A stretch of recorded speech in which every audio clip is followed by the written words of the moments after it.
बिहार में नियोजित शिक्षकों की मांग पर सीएम नीतीश कुमार ने गठबंधन के नेताओं से विचार विमर्श जब से किया है तब से नियोजित शिक्षक आस लगाए बैठे हैं। राज्य के करीब 4 लाख नियोजित शिक्षक बिना किसी परीक्षा में शामिल हुए सरकारी शिक्षक का दर्जा और सरकारी शिक्षकों की तरह वेतन की मांग कर रहे। अपनी मांग को लेकर वो लगातार धरना भी दे रहे। एक्सपर्ट का मानना है कि एकमुश्त 4 लाख नियोजित शिक्षकों को सरकारी दर्जा मिलने पर सरकार के खजाने पर तकरीबन 1,500 करोड़ रुपए का बोझ बढ़ेगा। हालांकि जिस वक्त मीटिंग हुई थी, नीतीश के साथ विमर्श में शामिल महागठबंधन के नेताओं का कहना था कि सीएम शिक्षकों को सरकारी दर्जा देने को तैयार है। वहीं भाजपा विधानमंडल दल के नेता विजय कुमार सिन्हा ने सरकार से मांग की है कि नियोजित शिक्षकों को न सिर्फ राज्यकर्मी का दर्जा मिलना चाहिए बल्कि उन्हें नियमित शिक्षकों के समान वेतन और सुविधाएं भी दी जानी चाहिए। सीएम के साथ महागठबंधन के नेताओं के साथ बैठक के बाद विभिन्न दलों के नेताओं के बयान से यही लग रहा कि सरकार नियोजित शिक्षकों के साथ फिर से छलावा करने की तैयारी में है।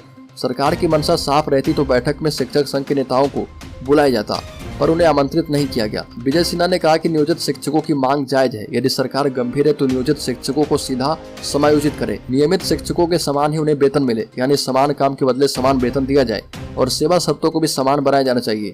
विभागीय परीक्षा के आधार पर राज्यकर्मी का दर्जा देने की सरकार की मंशा उन्हें लटकाने भटकाने के खेल का हिस्सा है।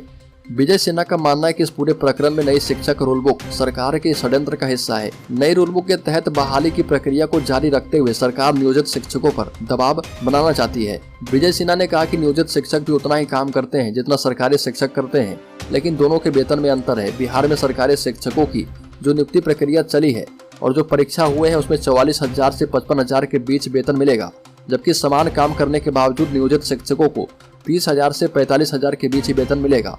कक्षा 1 से 5 तक के सरकारी शिक्षकों का मूल वेतन 25,000 रुपए है और भत्ते और अन्य लाभ मिलाकर उन्हें कुल वेतन 44,130 रुपए प्राप्त होगा। नियोजित शिक्षक समान काम के लिए समान वेतन की मांग कर रहे और यानी वो सरकारी शिक्षक की तरह वेतन और सेवा शर्तें चाहते हैं। नियोजित शिक्षकों के वेतन का भुगतान मानव संसाधन मंत्रालय और बिहार सरकार के अंशदान से होता है।